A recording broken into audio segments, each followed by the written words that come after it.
মানুষের মুখ গহ্বরের উপরে ও নিচে চোয়ালে সাধারণত 16টি করে মোট 32টি দাঁত থাকে। মানব দেহে দাঁত দুবার ওঠে।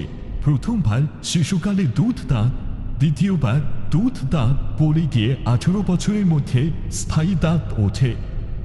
মানুষের স্থায়ী দাঁত 4 ধরনের, যথা 1. কর্দম দাঁত, এই দাঁত দিয়ে খাবার কেটে টুকরো করা হয়। 2. ছেদন দাঁত, এই দাঁত দিয়ে খাবার ছেঁড়া হয়। 3. অগ্রবেশন, এই দাঁত দিয়ে চর্বণ পেশন উভয় কাজ করা হয়। 4. পেশন দাঁত, এই দাঁত খাদ্যবস্তু চর্বণ ও পেশনে ব্যবহৃত হয়। মাড়ি সবচেয়ে পেছনের বা শেষের দাঁত দুটোকে অনেক সময় আক্কেল দাঁত বলা হয়। প্রতিটি চোয়ালের মাঝখানে 2টি কর্দম, 1টি ছেদন, 2টি অগ্রপেশন ও 3টি করে পেশন দাঁত থাকে।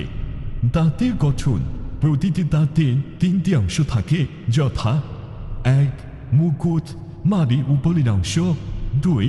মূল, মাড়ির ভিতরের অংশ ও 3. গ্রীবা, দাঁতের মধ্যবর্তী অংশ। প্রতিটি দাঁত যেসব উপাদান দ্বারা গঠিত হয়। 1. ডেন্টিন, দাঁত প্রধানত ডেন্টিন নামক শক্ত উপাদান দ্বারা গঠিত। 2. এনামেল, দাঁতের মুকুট অংশে ডেন্টিনের উপরিভাগে এনামেল নামক কঠিন উপাদান থাকে। এনামেল ও dentine calcium phosphate, calcium carbonate ও ক্লোরাইড দিয়ে তৈরি। 3.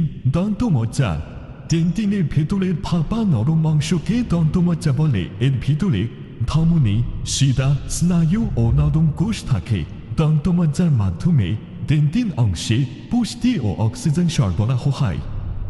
4. সিমেন্ট, সিমেন্ট নামক পাতলা আবরণ দাঁতের মূল অংশ ডেন্টিনকে আবৃত করে রাখে।